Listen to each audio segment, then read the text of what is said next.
Hello everyone. Today we'll be starting with glaucoma. So what is glaucoma? Glaucoma is a group of diseases in which the optic nerve damage is the common pathway that leads to visual loss. Glaucoma is said to be a leading cause of blindness after cataract.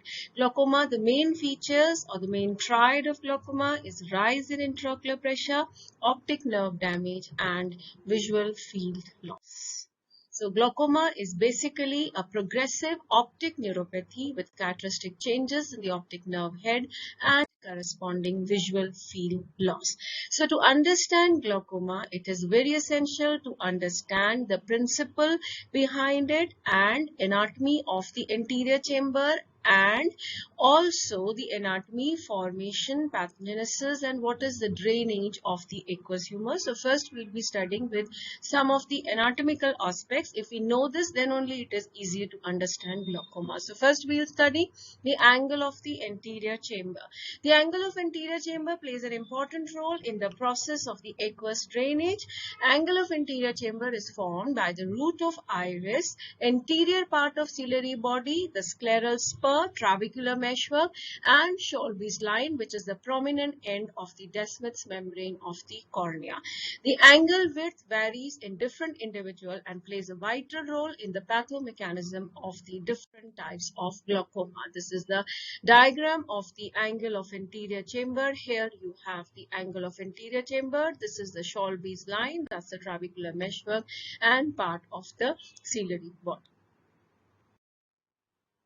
Gonioscopy. Gonioscopy is the method by which we evaluate or we see the angle structures. Clinically, the angle structures are visualized by the gonioscopic examination. Gonioscopy is a method of evaluating the anterior chamber angle and can be used therapeutically also for doing the laser trabeculoplasty and goniotomy. So what is the optical principle behind the gonioscopy?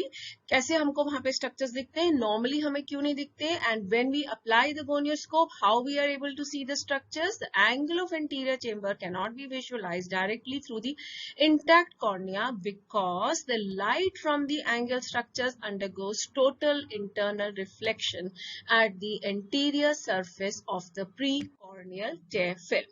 And because the refractive index of the gonio lens is similar to that of the cornea, it eliminates the total internal reflection by replacing the tear film air interface with the tear film gonio lens interface.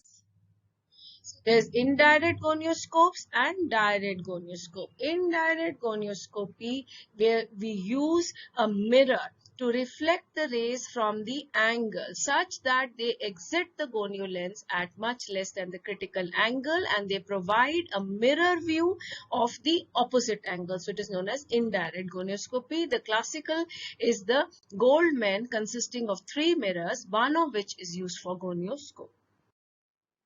That's the 4-mirror gonio lens. In undergraduate level, you don't have to go in details, but only you have to know is to visualize the angle structures. The mechanism done is gonioscopy. The lens used are the gonioscopes. You have an indirect gonioscopy method doing by the gonioscope 3-mirror contact lenses, and direct gonioscopy is done with the help of direct lens, which will help us to visualize the angle structures directly. And that is the Cope direct gonio lens. Goldman for indirect gonioscopy and Cope lenses for doing the direct gonioscopy to see the angle structures. Now, when you see the angle structures, how do you grade them? Is the Schoffer's grading system to grade the width of the angle and how you are seeing the angle structures, and this is the Schoffer's grading system for grading the angle width.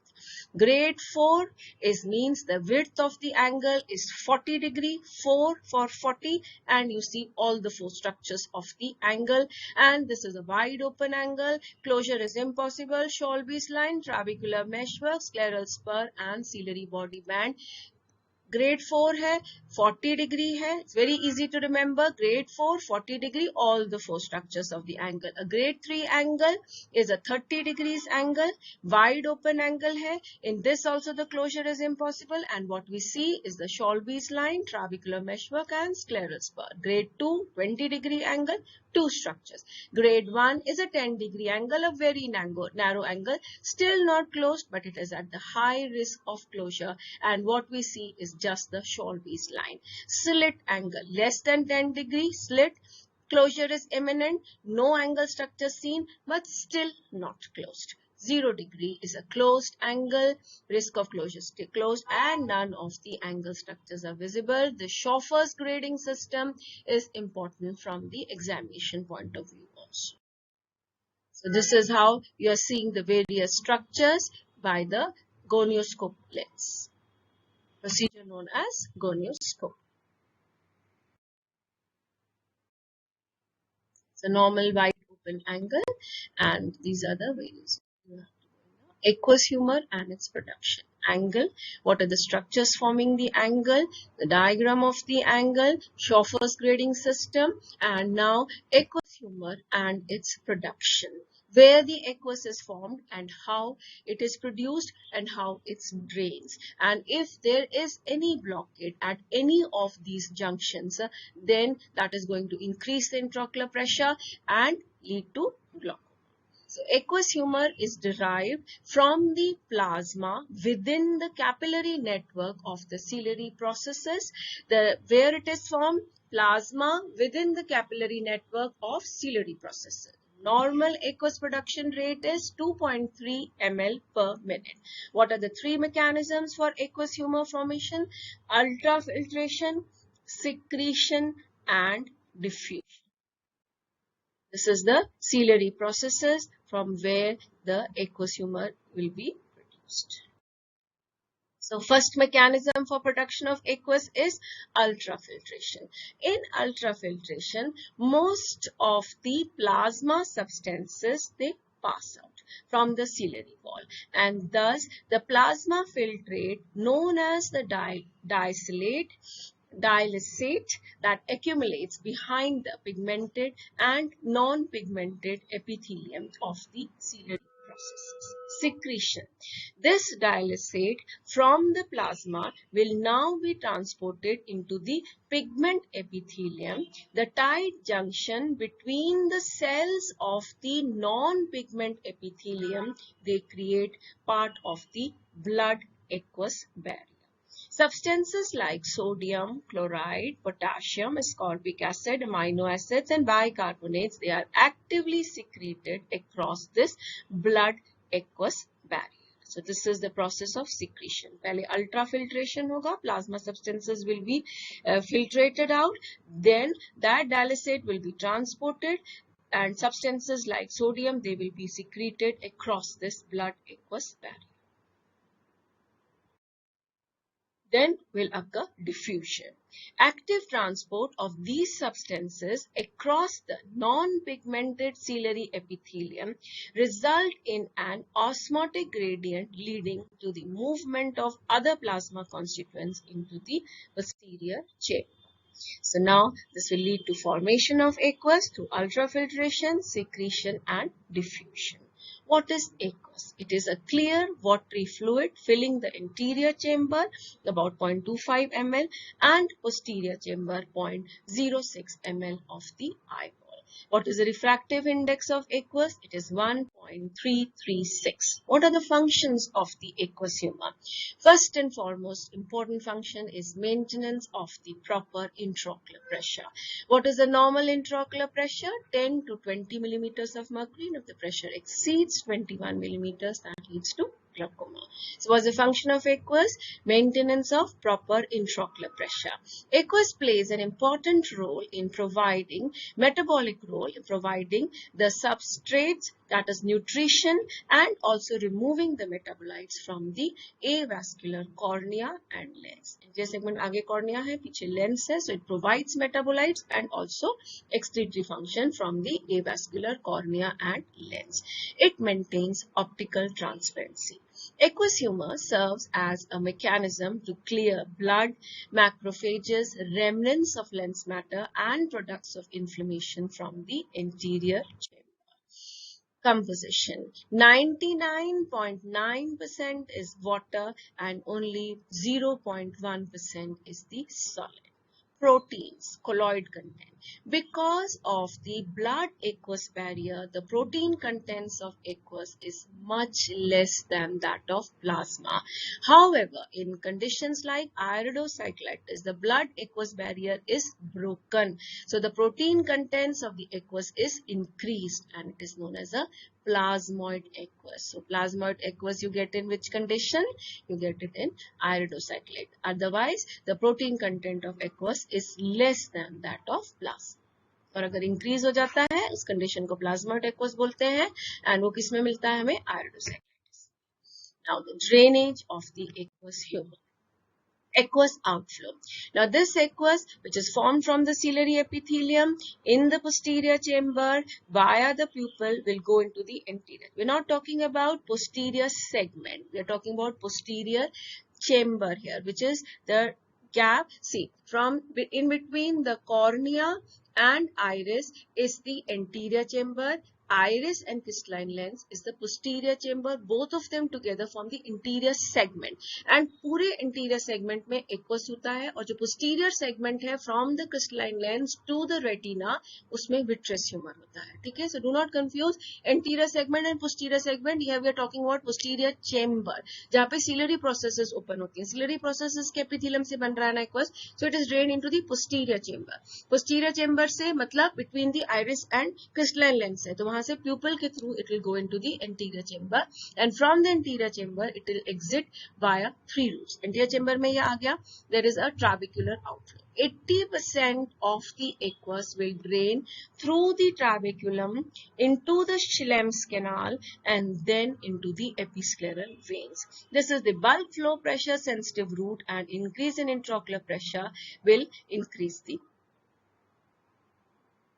trabecular meshwork में जाएगा 80%, 20% will be the uveoscleral drainage. That is the aqueous will pass across the face of ciliary body into the suprachoroidal space and will be drained by the venous circulation in the ciliary body, choroid and sclera and some of the aqueous via the iris. Basically the trabecular outflow and 20% by the uveoscleral outflow.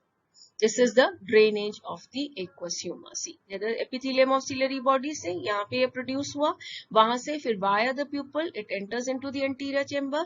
Anterior chamber से it will go into the trabecular meshwork 80% and trabecular meshwork से Schlemm's canal and Schlemm's canal से into the episcleral veins and here it will go into the uveoscleral outflow 20% of it. Ciliary processes से बना, then it will go into the pupil via the into the posterior chamber से into the anterior chamber through the pupil anterior chamber में आ गया 80% trabecular meshwork में जाएगा. Trabecular meshwork से it will go into the Schlemm's canal. From the Schlemm's canal through the collector channels it will go into the episcleral veins. 20% of it will go ciliary body via the ciliary body into the suprachoroidal space and will be drained into the venous circulation of ciliary body, choroid and sclera known as the uveoscleral outflow. Trabecular outflow, which is 80%. Okay? The trabecular meshwork, that is the trabeculum. Why you should know a little anatomy of it because जो trabecular meshwork है उसमें sieve-like structures होते हैं और ये structures अगर trabecular meshwork because of anything lens matter है कुछ भी है inflammatory cells हैं ghost cells हैं tumor cells हैं कुछ भी के कारण these if they go and lock the sieve-like structures of trabecular meshwork that will increase the pressure and will result in glaucoma. So the trabecular outflow, so we are studying the anatomy of these structures so that we easily come to know कि कैसे glaucoma होता है और क्यों pressure बढ़ता है और किन reasons करके pressure बढ़ता है leading to glaucoma in the eye. The trabecular meshwork is a sieve-like structure at the angle of anterior chamber through which 80% of the aqueous is drawn. Trabecular meshwork के तीन part होते हैं, the uveal meshwork, the corneoscleral meshwork and the juxtacanalicular meshwork. The trabecular outflow. The uveal meshwork is the innermost portion, and intertrabecular spaces are relatively large and they offer very little resistance to the passage of the aqueous. The corneoscleral meshwork that lies external, सबसे innermost है uveal. The corneoscleral meshwork lies external to the uveal meshwork, and this forms the thickest portion of the trabeculum. It is composed of layers of connective tissue strands with the overlying endothelial-like cells. The intertrabecular spaces, they are smaller than those of the uveal meshwork and offer resistance to the outflow of the aqueous. The juxtacanalicular meshwork is the outer part of trabeculum and links the corneoscleral meshwork with the endothelium of the inner wall of the canal of Schlemm. पहले trabecular meshwork है, उसका uveal portion, then corneoscleral portion, and then the juxtacanalicular portion. So this is the outermost portion. जिसके बाद में Schlemm's canal आ जाएगा. Then we come to the Schlemm's canal. This is a circumferential canal within the perilimbal sclera.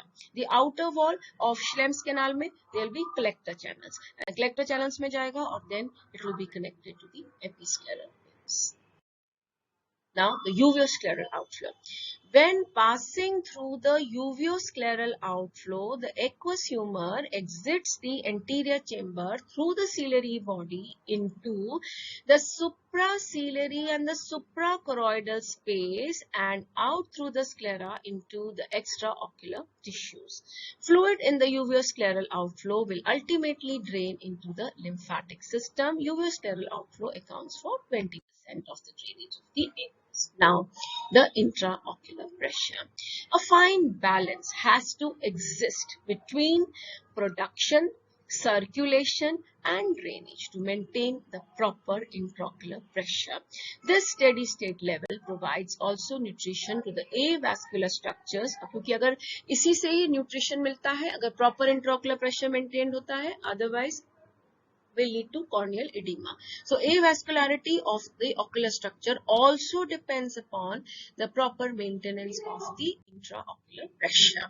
The intraocular pressure refers to the pressure exerted by the intraocular fluid on the coats of the eyeball. The normal intraocular pressure is 10 to 20 plus minus 2.5. The normal intraocular level of intraocular pressure is maintained by the dynamic equilibrium between the formation and outflow of the aqueous humor. So for the maintenance of the normal intraocular pressure, there will be certain local and certain systemic factors which will be responsible. So we'll read with the local factors. Local factors may first would be the rate of aqueous humor formation will definitely influence the intraocular pressure level. Aqueous formation in turn will depend upon many factors like permeability of ciliary capillaries and osmotic pressure of the blood. Any resistance to the aqueous outflow drainage. So from the clinical point of view, this is a very important factor. Most of the resistance to the outflow of the aqueous is at the level of trabecular meshwork. This sieve-like openings है ना, for any reason if they get closed, they will offer resistance to the aqueous outflow. और resistance हो गया तो intraocular pressure बढ़ेगा. So these are local factors which are maintaining. Increased episcleral outflow. अगर episcleral venous pressure भी बढ़ गया तो यहाँ से drainage episcleral veins में नहीं जा पाएगा. So that will also increase the intraocular pressure. Dilatation of pupil in patients with narrow anterior chamber angle will cause rise in intraocular pressure by obstruction to the drainage of the aqueous by the iris. Refractive errors. Myopic individuals always usually have a higher intraocular pressure as compared to emetropes and hypermetropes. Myopes are prone to get open angle glaucoma. Hypermetropes में अगर होगा, so they will always have a closed angle glaucoma because hypermetropic eyes are smaller. Then certain general factors for the maintenance of intraocular pressure. Hereditary influences intraocular pressure by multifactorial modes. Age. The mean intraocular pressure usually increases after the age of 40 because of reduced facility to the aqueous outflow. Intraocular pressure is said to be equal in both the sexes, and 20 to 40 years. In older age group, it is said to be more in females as compared to males. Diurnal variation of intraocular pressure, usually there is a tendency to have a higher intraocular pressure in the morning and lower in the evening, which is because of the circadian rhythm of the cortisols in the body, and the normal diurnal variation is less than 5, and if there is a diurnal variation of more than 8 millimeters of mercury, this is the glaucomatous eye. Postural variation, intraocular pressure increases when you're changing from sitting to supine. There's a chance of slight increase in pressure. Intraocular pressure is said to be higher in winter months. Blood pressure, as such, it does not have a long-term effect, but then the prevalence of glaucoma is marginally more in hypertensives as compared to in normotensives. Osmotic pressure of the blood, an increase in the plasma osmolarity as it occurs with IV mannitol, oral glycerol, or in patients with uremia is associated with fall in intraocular pressure, and a reduction in plasma osmolarity like water drinking provocative test will be associated with rise in intraocular pressure. General anesthetics, many other drugs, they lower intraocular pressure. Alcohol lowers intraocular pressure. Tobacco smoking, caffeine, and steroids, they cause increase in intraocular pressure. Strenuous exercise will lower the pressure. Now, the glaucoma, its changes, field that was about the anatomy of angle, aqueous production, then certain local and general factors affecting the intraocular pressure as a whole. Now we'll study glaucoma as an entity. What are the changes it causes in the optic disc? What changes, what field changes correspondingly occurs in the eye, and how it damages the vision. Glaucoma is basically not a single disease process, but it is a group of disorders characterized by a progressive neuropathy resulting in the characteristic appearance of the optic disc and a specific pattern of irreversible visual field loss that are associated frequently but not immediately with the rise in intraocular pressure. Normotensive glaucoma bhi hota hai. So there are two other definitions. Ocular hypertension. Ocular hypertension matlab in those cases where there is rise in intraocular pressure but no field changes and no optic disc changes. सिर्फ intraocular pressure rise है, so then it is known as ocular hypertension. Sometimes there is a normal or a low tension glaucoma. In this tension तो normal आता है patient का, but patient is going to have corresponding field changes and optic disc changes. So these are the two variants of glaucoma, ocular hypertension and normotensive glaucoma. Variants are when you are going to have an increased intraocular pressure but no optic nerve damage, no field changes, that is ocular hypertension. When the pressure is normal but corresponding disc changes, visual field defects are present, it is known as normotensive glaucoma. And glaucoma का जब rise intraocular pressure भी मिलेगा, field changes भी मिलेंगी, optic disc changes भी मिलेंगी, that will be the triad of.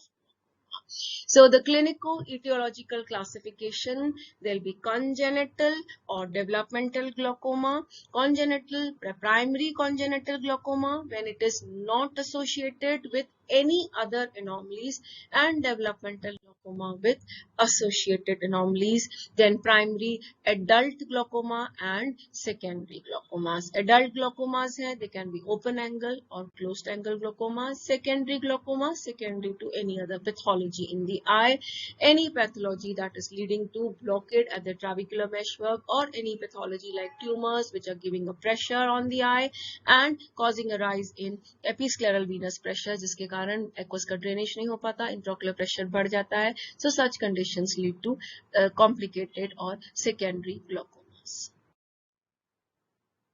Epidemiology, the global prevalence of glaucoma, 2% over the age of 40 and 10% individuals over 80 years of age are going to have glaucoma. Glaucoma blindness, global 8%, in India 5.5%.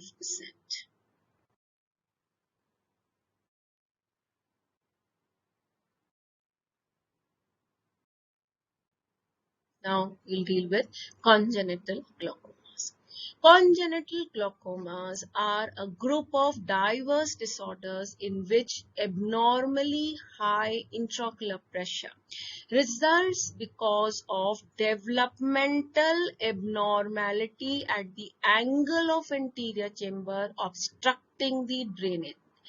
Development से ही angle of interior chamber trabecular dysgenesis है, properly बना ही नहीं है, ठीक है. So there are developmental abnormalities at the structures of the angle of interior chamber obstructing the drainage of aqueous. Sometimes glaucoma may not occur until several years after birth. Therefore, the term glaucoma, developmental glaucoma, is preferred to describe such conditions. Types of congenital glaucoma: primary developmental or congenital glaucoma, then developmental glaucoma with associated congenital ocular anomalies, and developmental glaucoma with associated systemic anomalies. Then primary congenital or developmental glaucoma.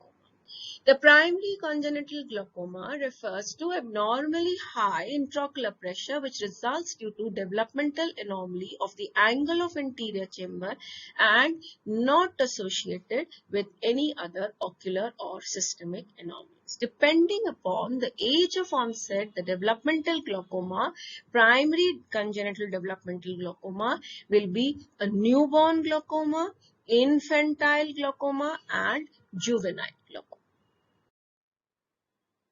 The newborn glaucoma accounts for 40% of cases. Newborn glaucoma, also known as the true congenital glaucoma, is labeled when the intraocular pressure rises during intrauterine life and the child is born with ocular enlargement.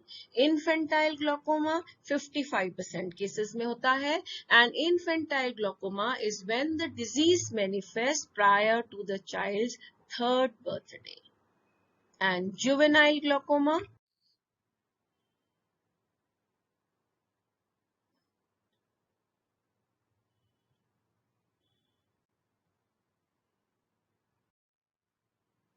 is in rest of the 5% of cases, and this usually occurs between 10 to 35 years of age and is present in 35% of patients are myopes.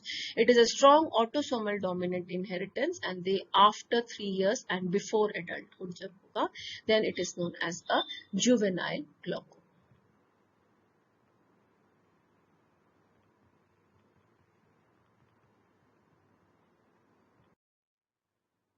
Ophthalmos. When the disease manifests prior to the age of 3 years, the eyeball enlarges. So the term ophthalmos has been used. As a result, because of the retention of the aqueous humor, the term hydrophthalmos is also used for ophthalmos.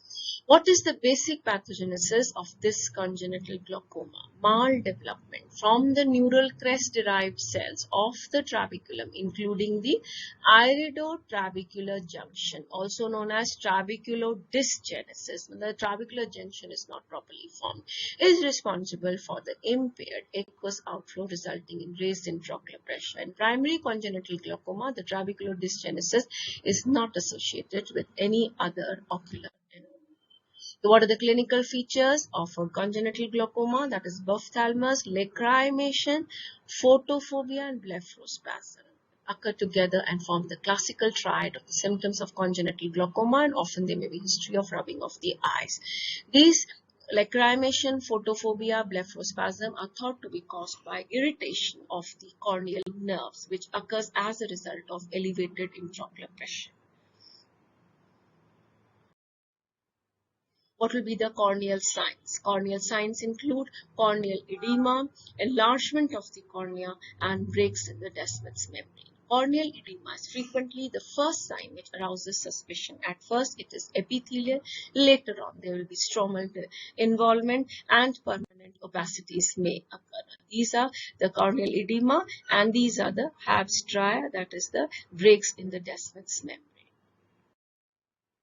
Corneal enlargement. It occurs along with enlargement of the globe, ophthalmos, especially when the onset is before the age of 3 years. The normal infant cornea measures about 10.5 millimeters. If the diameter is more than 13, it confirms enlargement. Prognosis will be very poor if the diameter is more than 16 millimeters of mercury, and this is the enlarged eyeball of patient with ophthalmos. Tears and breaks in the Descemet's membrane, also known as Habs-Trier. They occur because the Descemet's membrane is less elastic than the corneal stroma. Tears are usually peripheral, concentric with the limbus, and appear as lines with the double contours. These are the Habs-Trier seen in patients with the congenital sclera. Becomes thin, appears blue because of the underlying thin है ना, underlying uveal tissue shines through, so the sclera also appears blue in color. Anterior chamber is deep. Iris may show iridodonesis and atrophic patches in the late stages. Lens becomes flat because of stretching of zonules and sometimes may subluxate back. Optic disc may show variable cupping and atrophy, especially after third year. Intraocular pressure is raised, but never very high or acute. Axial myopia may occur because of increase in the axial length and will also give rise to anisotropic MR. Clinical evaluation. A complete examination, because बच्चे में है, congenital है, less than 3 years of age, so a complete examination under general anesthesia has to be performed on each child who is suspected of having congenital glaucoma. The examination under general anesthesia, what you will do is first is to measure the intraocular pressure with short tonometer or a handheld Perkins applanation tonometer, since the scleral rigidity is very low in children. Intraocular pressure management under general anesthesia is unpredictably alright. This is doing the checking the intraocular pressure of a slightly bigger child. Measurement of corneal diameter by calipers, slit lamp examination with the portable slit lamp, ophthalmoscopy to evaluate the optic disc, and gonioscopic examination to see the angle of anterior chamber, trabeculodysgenesis with flat or concave insertion of the iris. Differential diagnosis of a case of ophthalmos, because you are having some breaks in the corneal edema हो रहा है, corneal enlargement हो रहा है, breaks in Descemet's membrane you are getting. So what are the other conditions in which a child will come to you with a cloudy cornea and आप उसको ophthalmos नहीं हो सकता, कुछ और चीजें. So what are the differential diagnosis of a case of ophthalmos? First, because of cloudy cornea in unilateral cases, the commonest cause is trauma. Trauma हो सकता है during forceps delivery. In bilateral cases, it can be due to trauma, mucopolysaccharidosis, interstitial keratitis, and corneal endothelial dystrophy. A large corneas due to ophthalmos should be differentiated from other causes of megalocornea, sclerocornea, and high myopia. Lacrimation, you are getting lacrimation, photophobia, blepharospasm as symptoms in a case of ophthalmos. So lacrimation can also be due to congenital nasolacrimal duct. So you have differentiate. Lacrimation can be because of corneal abrasion, Meesman's corneal dystrophy, and Rees-Buckler dystrophy. Photophobia can be because of keratitis or uveitis. A differential diagnosis. The raised intraocular pressure in infants may be associated with other ocular anomalies like retinoblastoma, retinopathy of prematurity, persistent primary hypoplastic vitreous, traumatic glaucoma, secondary congenital glaucoma as seen in rubella, aniridia, Stuke-Weber syndrome.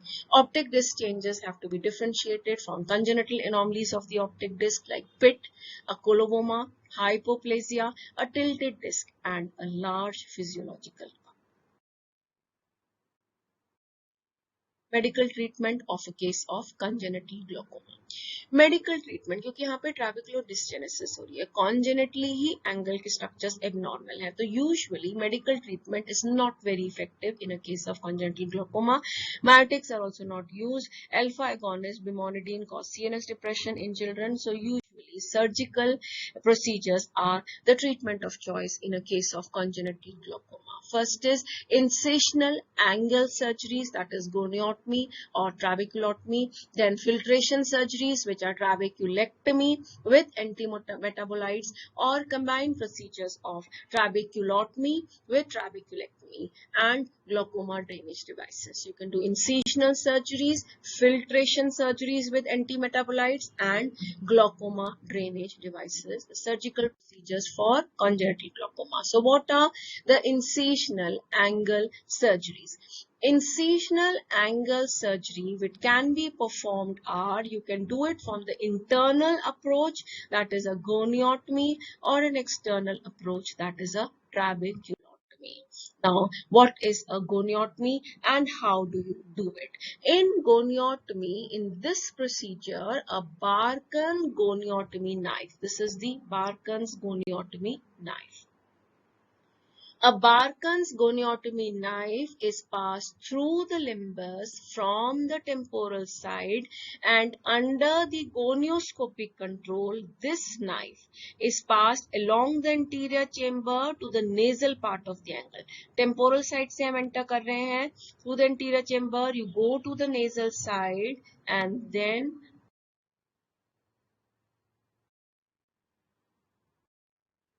an incision is made in the angle approximately midway between the root of the iris and Shalby's limb, approximately 75 degrees. The knife is then withdrawn, although the procedure may have to be repeated and success rate is 85%. You go from the temporal side of limbus, you go inside the eye, and then you make a cut over there. The incision is made in the angle approximately midway between the root of iris and Shalby's line, approximately 75 degrees. And then you withdraw the angle up. You are going inside the eye. So what is required is you should have a clear cornea so that आपको वो knife दिखे. And if you are not having a clear cornea, then you may have to do a trabeculotomy. This is useful when the corneal clouding prevents the visualization of the angle or when goniotomy has failed. आपने goniotomy किया, fail हो गया, then you can do trabeculotomy. Or in cases when there is corneal clouding और आपको angles दिख ही नहीं रहा, तो आपको temporally nasally जाना है और angle में incision देना है, then trabeculotomy will be a preferred procedure if corneal clouding is there. In this, what you are doing, the canal of Schlemm, here you are exposing. You make a partial thickness scleral flap. और ये this is a trabeculotome है ये, ठीक है, Herm's trabeculotome. In this, the canal of Schlemm is exposed at about 12 o'clock position by a vertical scleral incision after making conjunctival flap and a partial thickness scleral flap.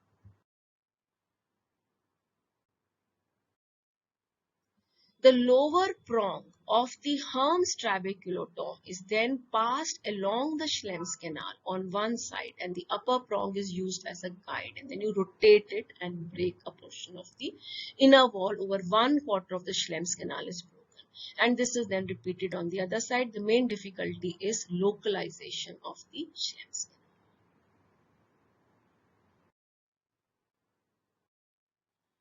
Now, goniotomy versus trabeculotomy.